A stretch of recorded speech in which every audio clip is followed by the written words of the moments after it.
Կարծեմ նախ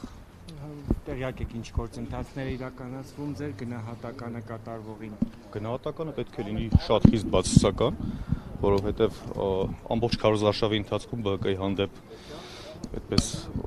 բռնության կոչեր, խոստումներ եւ այլն, այնուհետև մենք բոլորիս աչքի առաջ տեղի ունեցավ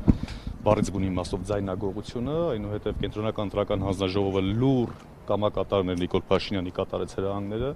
Սահմանադրական դատարանը բռնաբարելով Սահմանադրությունը եւ օրենքները վերահաստատեց, իսկ այժմ արդեն ԲՀԿ առաջնորդի շուրջ ծավալվում է իրական ռեպրեսիաները, սա չի կարող ուղղակի բացասական գնահատականը չարժանանալ։ Պարոն Սարգսյան, այս ռեպրեսիաներին ինչպես եք պատկերացնում, ինչ ճանապարհով պետք է վերջ դրվի, որովհետև նախընտրական քարոզարշավի ժամանակ Նիկոլ Փաշինյանը հստակ հայտարարում էր, որ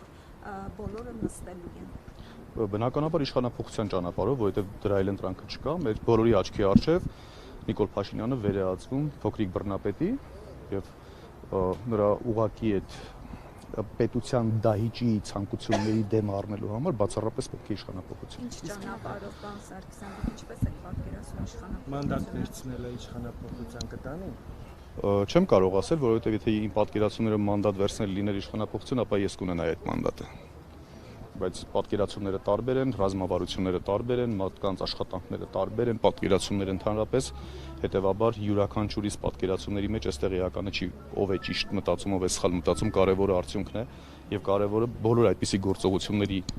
արդյունքը լինի Նիկոլ Փաշինյանի եւ նրա իշխանության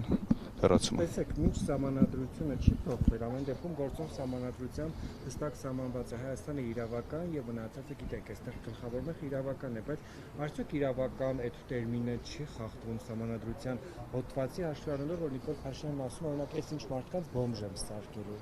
Իհարկե խախտում է, բայց քանի որ չկա արդարադատություն իրականացնող մարմին, քանի որ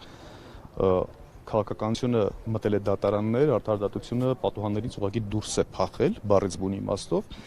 եւ չկա այն մարմինը, չկա այն անկախ դատական համակարգը, ով պատասխանատվության կենթարկի ցանկացած իրավախախտի, կապ չունի իշխանություն, ընդդիմություն եւ կապ չունի ընդհանրապես իր սոցիալական վիճակը, սեռը, տարիքային կազմը եւ այլն։ Բայց քանի որ Նիկոլ Փաշինյանը որոշակի արտոնություն ունի այդ առումով, Սահմանադրական դատարանից սկսած մինչև առաջին հացյանի դատարաններ բոլորը ուղղակի կատարում են Նիկոլ Փաշինյանի կամքը եւ բնականաբար նրան չկա որևէ պատասխանատվության ենթարկելու մեխանիզմ։ Եթե չկա, նորից եմ կրկնում, դատական այդպես իշխանությունների տարանջատման սկզբունքին համապատասխան անկախ դատական համակարգ, բնական է, որ Նիկոլ Փաշինյանի ապօրինությունների դեմ պետք է աչք փակեն։